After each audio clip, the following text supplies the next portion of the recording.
पेट्रामाइजोन एक जबड़े रहित कशेरुकी प्राणी है जिसका वर्गीकरण phylum Chordata, sub phylum Vertebrata, group Agnatha, class Cyclostomata, order Petromyzontiformes, family Petromyzon और जीनस पेट्रामाइजोन।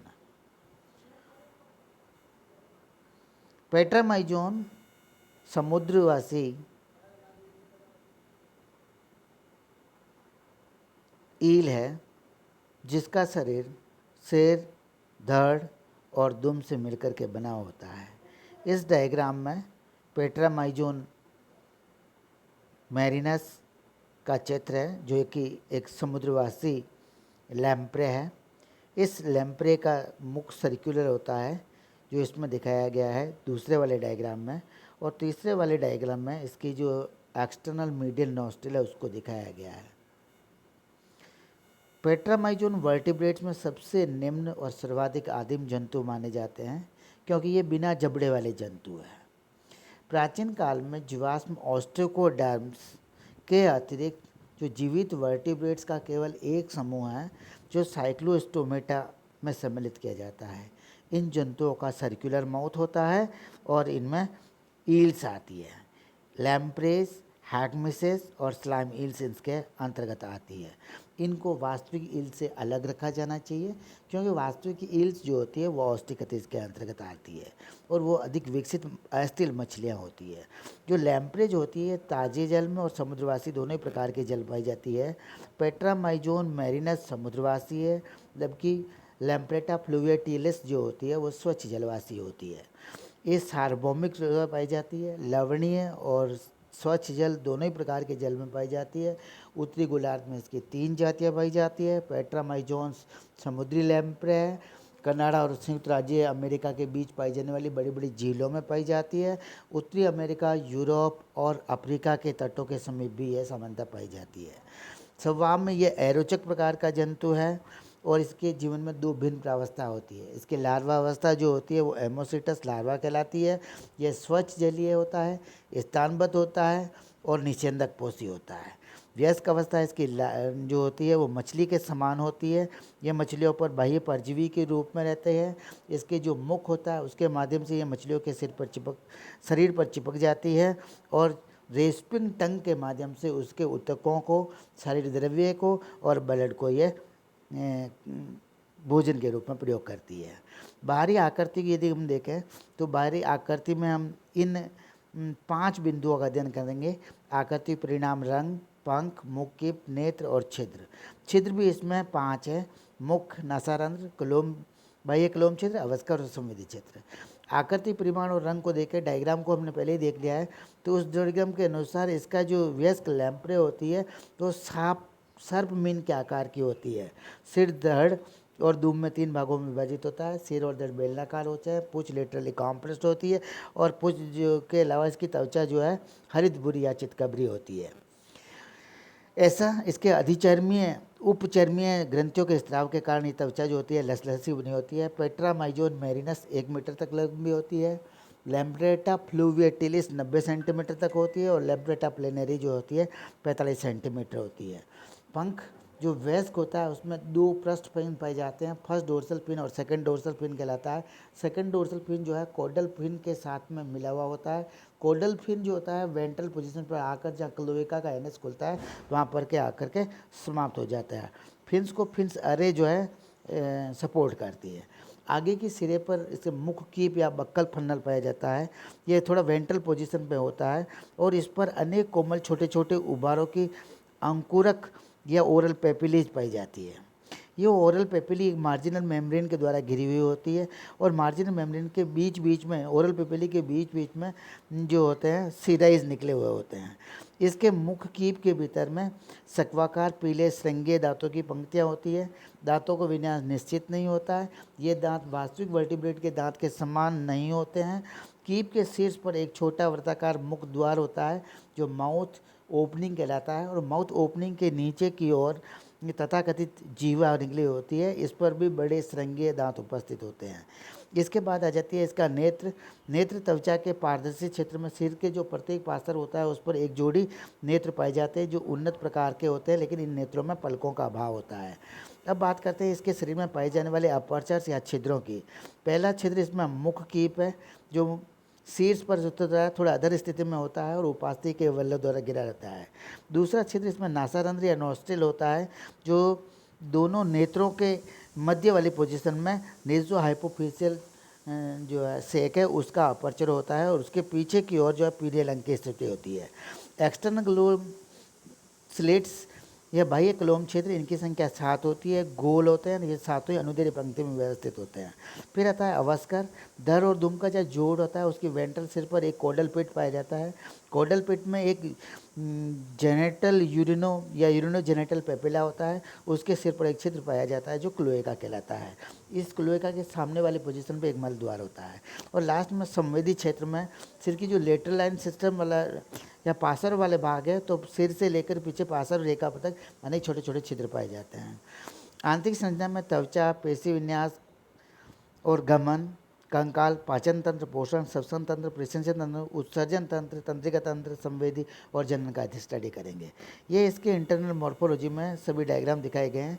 इधर अपन चले तो नेजल ओपनिंग, फिर ओलिपेट्री से एक pineal eye, brain, pituitary, internal gill slits दिखा रखे हैं, पर डोर्सल अरोटा, नोटोकोड, नर्वोर, jugular vein, posterior cardinal vein, rudimentary vertebra, myotomes of the muscles, liver, intestine, ovary, hepatic vein, hepatic portal, pericardial vein, auricle, sinus venosus, ventricle, pericardium, oesophagus, ventral aorta, inferior jugular cartilage, branchial basket, refractive helix, retractor muscles, protractor muscles, velum, lingual cartilage, buccal cavity, oral funnel, horned, oral hood, annular cartilage, mouth opening, tongue, cranial cartilage और median nasal openings को इसके माध्यम से दिखाया गया है।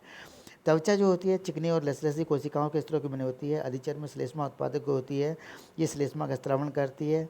रेखित cuticle किनारे के निर्माण करती है। चर्म कोलेजन और इलास्टिन तत्वों की बनी होती है, वृत्ताकार दिशा में फैले होते हैं। वर्णकी लवों से त्वचा में वर्णक के कारण गहरा और हल्का इसका रंग होता है और उपत्युचे ऊतक की एक परत जो होती है जिसमें रुधिर वर्णिया और संयोजी ऊतक पाए जाते हैं।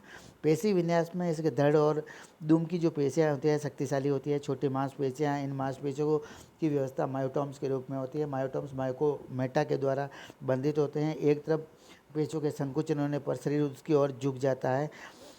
ठीक है, मुख की में जो है रेडियल मसल्स पाई जाती है जो उसे संचालित करने का कार्य करती है और टंग जो होती है उसमें प्रोटेक्टर और रिट्रैक्टर मसल्स पाई जाती है। इस स्लाइड में जो फेस है एक ऑस्टियोकेटिस फेस है, उसकी सतह पर एक्टोपैरासाइट के रूप में यह लैम्प्रे लगी हुई होती है। कंकाल जो होता है लैम्प्रे में वास्तविक अस्थियां तो नहीं पाई जाती है, लेकिन नोटोकोड जो और उपास्थि के रूप में इसका कंकाल होता है। नोटोकोड शिलाका सदृश और श्लेष्मी नोटोकोड होती है जो कड़े संयोजी ऊतक के द्वारा आच्छादित रहती है।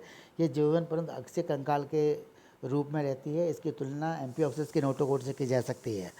दूसरी इसमें उपास्थि का बना हुआ कंकाल होता है। उपास्थि के रूप में इसमें पाया जाता है तंत्रिका रज्जु के दोनों और पूर्व केसरिकाओं के शिलाका दृश्य तंत्रिका चाप पाए जाते हैं। फिर दूसरा संवेदी कोष पाया जाता है। तीसरा ब्रैंकियल बास्केट पाया जाता है और चौथा टंग कार्टिलेज पाया जाता है। मुख के चारों ओर एन्युलर उपास्थि पाई जाती है और हृदय को जपती हुई एक उपास्थि की संरचना इसमें कंकाल के रूप में उपस्थित होती है।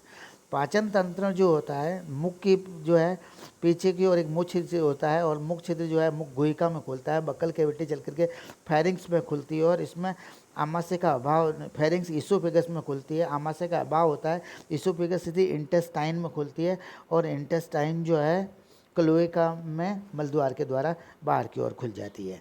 यहाँ जो फेरिंग्स वाली बात है, फेरिंग्स पर फेरिंजियल गिल स्लेट्स पाए जाते हैं और जिनकी संख्या 7 होती है। ये अंदर की ओर इंटरनल गिल स्लेट्स के द्वारा फेरिंग्स के भीतर और बाहर की ओर एक्सटर्नल गिल स्लेट्स के द्वारा बाहर की ओर खुलती हुई है। ठीक है, पाचन ग्रंथियाँ जो इसमें विकसित प्रकार की होती है और जीवा पर एक जोड़ी पाचन ग्रंथियाँ पाई जाती है जो एंटीकोगुलेंट का स्त्रावण करती है। आंत्र की जोड़ने वाले स्थान पर एक 2 पिंडों का बना हुआ इसमें यकृत पाया जाता है और जितनी भी अस्थिल मछलियाँ होती है उसके शरीर पर ये एक्टोपैरासाइट के रूप में रहती है और एक्टोपैरासाइट के रूप में रह करके उनसे पोषण ग्रहण करती है। श्वसन तंत्र जो होता है वो ग्रसनी और देहभित्ति के मध्य में प्रत्येक पार्श्व में गोलाकार क्लोम कोष्ठों की संख्या इसमें 7 होती है और प्रत्येक क्लोम कोस्ट होता है उसके पीछे इंटरब्रेंकियल सेप्टम पाया जाता है। प्रत्येक क्लोम कोस्ट में संवैनिक क्लोम पटलिकाओं की एक सीरीज होती है। क्लोम पटलिकाओं में एफरेंट ब्रेंकियल आर्टरीज के द्वारा ब्लड लाया जाता है और क्लोम पटलिकाओं में ब्लड के पहुंचने पर जल में उपस्थित ऑक्सीजन को ग्रहण कर लिया जाता है और उसमें से कार्बन डाइऑक्साइड को छोड़ दिया जाता है। उसके पश्चात एफरेंट ब्रेंकियल आर्टरीज के द्वारा जो है ब्लड को डोर्सल एरोटा में डाला जाता है जो शरीर के समस्त भागों में आपूर्ति करती है। जो लैम्प्रे या डिम्पक लैम्प्रे जो होती है वो वास्तविक मछलियों की भांति इसमें जल की धारा मुख के द्वारा प्रवेश नहीं करती है। वयस्क अवस्था में ये गिल स्लिट्स के द्वारा ही प्रवेश करती है और गिल स्लिट्स के द्वारा ही निकल जाती है। क्योंकि लार्वा अवस्था में मुख से प्रवेश करती है और गिल स्लिट से बाहर की ओर निकलती है।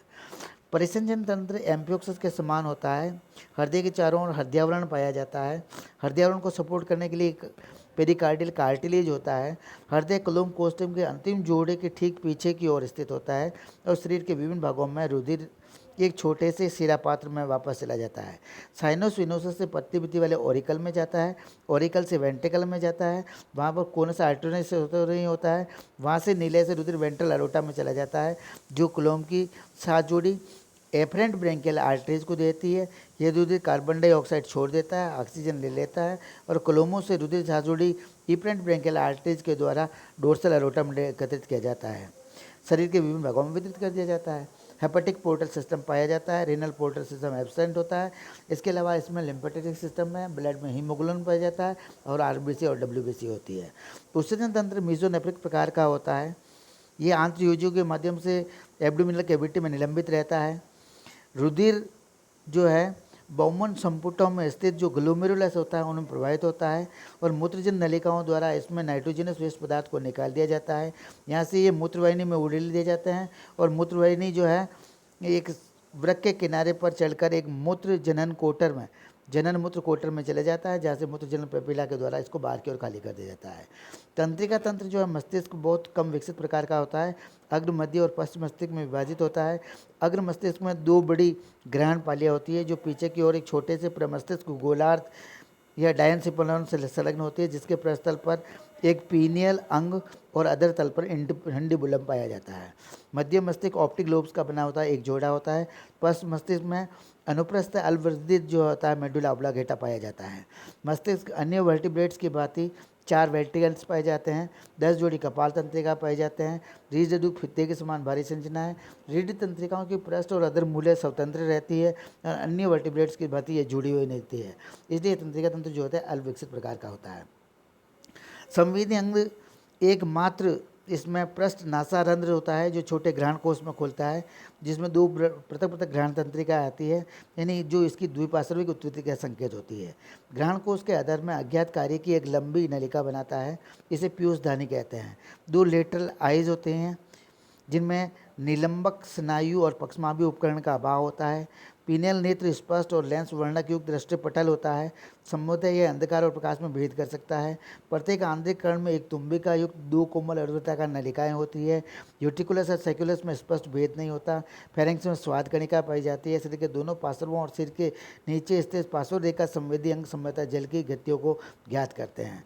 लवणीय जल में शिकार को खोजने के लिए लैम्प्रे जो है विद्युत क्षेत्रों को उत्पन्न करती है। जनन में दोनों लिंग पृथक होते हैं, एक लिंगाश्रायी है। लैंगिक मैच्योरिटी आने पर जो एक बड़ा गोनेट्स इसके एब्डोमिनल कैविटी में बन जाता है लेकिन गोनोडक्ट नहीं होते हैं। मैच्योर जो ओवम और स्पर्म होते हैं वो एब्डोमिनल कैविटी से बाहर की ओर आ जाते हैं और जनन मूत्र कोटर में चले जाते हैं और जहाँ से जनन मूत्र छिद्रों के द्वारा शरीर से बाहर छोड़ दिए जाते हैं। बसंत या ग्रीष्म ऋतु के आरंभ में लैम्प्रे जो होती है लैंगिक रूप से परिपक्व हो जाती है और पास के किसी ताजे जल के स्रोत या सरिता नदी में प्रजनन के लिए प्रवास कर जाती है। नर जंतु अपने मुख कीपों से रेतीली तली के कंकड़ पर किसी एक छिछले गोल गर्त या गड्ढे के आकार का घोंसला बनाता है। जब मादा घोंसला के किसी पत्थर से संलग्न हो जाती है तब नर अपनी दूम के उदर के चारों ओर लपेट लेता है और अंडे और शुक्राणु स्खलित कर देता है। एक से अधिक जोड़े उसी घोंसले में अंडजनन कर सकते हैं और वयस्क अंडजनन के पश्चात मर जाते हैं। निषेचन बाहरी जल में होता है और बड़ी जो समुद्री मादा लैम्प्रे होती है 23,600 तक अंडे देती है। धन्यवाद। आज का टॉपिक पेट्रामाइजोन यहीं समाप्त होता है।